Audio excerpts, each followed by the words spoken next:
రంగారెడ్డి జిల్లా అద్బుల్లాపూర్మెట్ మండలం రామనపల్లికి చెందిన బోగిని జంగయ్య, మన్సూరాబాద్కు చెందిన శేఖర్ రెడ్డి, ఎండి మహమూద్ ముగ్గురు కలిసి పథకం వేసి తుర్కయాంజల్ శ్రీరామ్నగర్లో నివాసముండే ఓ చాక్లెట్ కంపెనీ యాజమాని తిరుమనతురై ఇంట్లో కోట్ల రూపాయలు నల్లధనం ఉందని ఓ వ్యక్తి ద్వారా తెలుసుకున్నారు. ఆ నల్లధనాన్ని ఎలాగైనా కొట్టేయాలని అంతా కలిసి పథకం వేసి నల్లధనం ప్లేస్లో నల్ల కాగితాలు పెట్టడానికి తీసుకొని అర్ధరాత్రి 1 గంటకు చాక్లెట్ కంపెనీ ఓనర్ ఇంట్లోకి ప్రవేశించి ప్రధాన ద్వారాన్ని ఆయుధాలతో ధ్వంసం చేసేందుకు ప్రయత్నిస్తుండగా శబ్దం రావడంతో యాజమాని అప్రమత్తమై సీసీ కెమెరాలను పరిశీలించాడు. కొందరు ఇంట్లోకి వస్తున్నట్లు గుర్తించి 100 నెంబర్కి కాల్ చేశాడు. పోలీసులు ఘటనా స్థలానికి చేరుకునే లోపు నిందితుడు అక్కడి నుంచి పరారయ్యాడు. ఆదిబట్ల పోలీసులు కేసు నమోదు చేసి సీసీ ఫుటేజీలు పరిశీలించి నిందితులను పట్టుకున్నారు. ఈ నెల 11వ తేదీ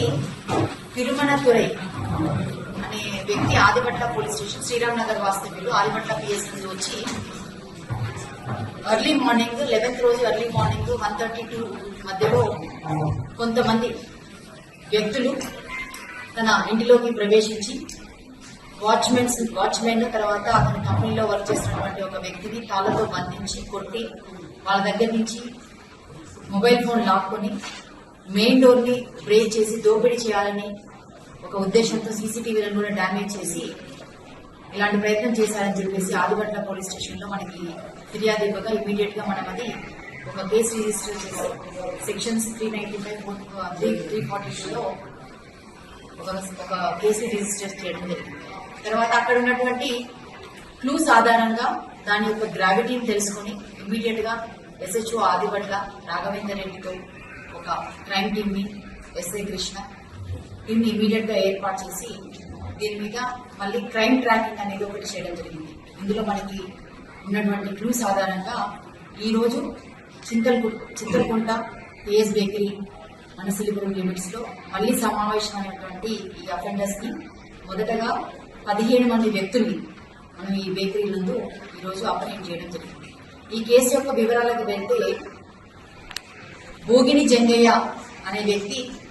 బ్రాహ్మణపల్లి ఆదిబట్ల పిఎస్ లిమిట్స్ లో బ్రాహ్మణపల్లి అనే ప్లేస్ లో ఉంటూ అతని స్నేహితులైనటువంటి శేఖర్ రెడ్డి, మహమూద్ ఈ ముగ్గురు కలిసి ఎలాగైనా సరే ఈజీగా డబ్బు సంపాదించాలని చెప్పేసి వాళ్ళు ఫ్రీక్వెంట్ గా ఇంటరాక్ట్ అవుతున్న సమయంలో తుర్కయాంజల్లో ఉన్నటువంటి తిరుమనతురై అనే ఒక చెన్నై బిజినెస్ మ్యాన్ చాక్లెట్ వ్యాపారి అతని ఇంట్లో భారీగా నల్ల డబ్బు 950 కోట్ల వరకు భారీగా నల్ల డబ్బు ఉందన్న ఇన్ఫర్మేషన్ ఆ ఇంట్లో పనిచేస్తున్నటువంటి పాత వాచ్మెన్ కొని అది ఎలాగైనా కాజేయాలన్న ఉద్దేశంతో ఒక సూపర్స్టిషియస్ బిలీఫ్స్ తో ఒక పూజారిని కాంటాక్ట్ చేయడం జరుగుతుంది. ఆ పూజారిని కూడా ఆ ఇంటి దగ్గరికి తీసుకొచ్చేసి వెక్కి చేయించి నిజంగానే ఆ ఇంట్లో నల్లధనం ఉందా లేదా అనే విషయాన్ని అతన్ని తెలియజేయవలసిందిగా రిక్వెస్ట్ చేసి అతనితో మాట్లాడుకున్న తర్వాత మళ్ళీ ఆ పూజారి మళ్ళీ రాలేదు. ఈ క్రమంలో మళ్ళీ వాళ్ళకు సంబంధించినటువంటి వాళ్ళ స్నేహితులైనటువంటి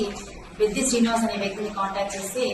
అతనికి తెలిసినటువంటి విజయవాడ వాస్తవ్యుడైనటువంటి ఒక ఫ్రాడ్స్టర్ రజాక్ అనే అతనికి ఈ విషయం తెలిస్తే ఆ రజాక్ తనకున్నటువంటి పాత పరిచయాల ద్వారా ఆ ఫ్యాక్టరీ చాక్లెట్ ఫ్యాక్టరీ యజమాని ఇంట్లో వర్క్ చేస్తున్నటువంటి ఒక మేనేజర్ ద్వారా అందులో నిజంగానే నల్ల డబ్బు ఉందని కన్ఫర్మేషన్ చేసి వీళ్ళందరూ కలిసి ఒక ప్లాన్ చేసి రజాక్ ఇమీడియట్ గా ఈ విషయాన్ని శ్రీనివాస్ కి తెలియజేయడము, మహమూద్ కి తర్వాత శేఖర్ రెడ్డికి వీళ్ళందరికీ తెలియజేసి అదే క్రమంలో తన చేతుల్లో ఇంతకుముందు మోసపోయినటువంటి సతీష్ అనే వ్యక్తికి ఈ లొకేషన్ ని పంపించి నీకు చాలా డబ్బు దొరికే మార్గం నేను నీకు ఫెసిలిటేట్ చేస్తాను, ఆ డబ్బు దొరికిన తర్వాత అందరం సమంగా పంచుకుందామని చెప్పేసి సతీష్ కి ఆ లొకేషన్ ని షేర్ చేయడంతో సతీష్ తన ఫ్రెండ్ అయినటువంటి ఒక జాతిని తర్వాత మహమూద్, శేఖర్ రెడ్డి, శ్రీనివాస్, జంగయ్య వీళ్ళందరూ మళ్ళీ ఆ ఇంటికి వచ్చి రెక్కి చేసి ఓల్డ్ సిటీకి సంబంధించినటువంటి ఒక 8 మంది వ్యక్తుల్ని హైర్ చేసుకుని వారి ద్వారా ఈ ఆపరేషన్ ని చేయాలని చెప్పేసి ఒక ప్లాన్ పథకం ప్రకారం అనుకుని ముందుగా 4వ తారీఖు ఆ ఇంటిలోకి ఈ ఓల్డ్ సిటీ నుంచి తీసుకొచ్చినటువంటి ఎవరైతే హైర్ చేసుకున్నటువంటి 8 మంది వ్యక్తులు ఉన్నారో వాళ్ళందరితోటి ఆ ఇంట్లోకి ప్రవేశింపచేయటట్టుగా చేసి వీళ్ళంతా బయట మిగతా వాళ్ళు ఎవరైతే మహమూద్, జంగయ్య, శ్రీనివాస్, సతీష్, జాకీ వీళ్ళందరూ బయట కొద్ది దూరంలో వేచి ఉంటూ వీళ్ళందరినీ లోపలికి పంపించి లోపల చూసినప్పుడు అక్కడ సీసీటీవీస్ ఉండడము, తర్వాత లోపల డోర్స్ లాక్ వేసి అవి కొంచెం వీళ్ళకి ఫెసిలిటేట్ చేస్తున్నట్టుగా లేకపోవడం వల్ల దాని నుంచి వాళ్ళు మళ్ళీ విత్డ్రా అయిపోయి వెనక్కి రావడం అనేది జరిగింది. తర్వాత మళ్ళీ వీళ్ళంతా ఒక హోటల్కి వెళ్ళి అక్కడ మళ్ళీ ఒకసారి మాట్లాడుకొని మళ్ళీ తర్వాత ప్లాన్ చేసుకున్నామని చెప్పి అక్కడి నుంచి డిస్కస్ అయిన తర్వాత ఏ విధంగా కూడా పోలీస్ కంప్లైంట్ అనేది రిపోర్ట్ కావడం ద్వారా మళ్ళీ వాళ్ళకి కొంచెం బలం పెరిగి మళ్ళీ ఎలాగైనా ఈ ఆపరేషన్ చేయాలి, ఈ టాస్క్ చేయాలి అని చెప్పేసి మళ్ళీ 11వ తారీఖు ఎర్లీ మార్నింగ్ మళ్ళీ సేమ్ టీమ్ బయట ఈ 5 వ్యక్తులు